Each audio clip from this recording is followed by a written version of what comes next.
بدنا نعمل 100 مسيرة وبدنا نبلش مسيرات لنفرجي العالم كله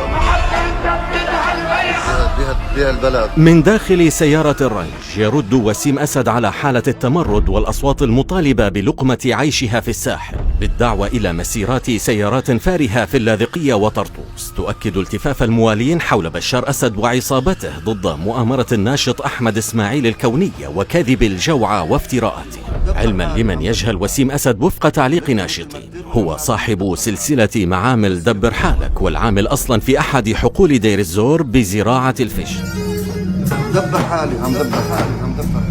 وسيم مدبر حاله من شغله ومن حلاله، وعم يعطي للشعب دروس تا يعرف يكفي عياله. الموال هنا لشاعر في الساحل السوري يضاف لحالة التمرد المتسعة وأصوات الناشطين الأخيرة في المنطقة، فيما يختصر حسين حيدر نهب عصابة آل أسد وبعثهم وأفرع أمنه بذاك الصمود والنضال الذي أقيم في منتجع يعفور لبحث الإصلاح الإداري. البعث قصور وسيارات ونضال بفندق يعفور، وشغلتنا بيها الحياة نحميهن ونعبي قبور. شغلتنا بيها الحياة نحميهن ونعبي قبور. بالمناسبة وصلت نفقات اجتماع الإصلاح الإداري لنحو 212 مليون ليرة سورية، أي قرابة ربع مليار إلا نيف.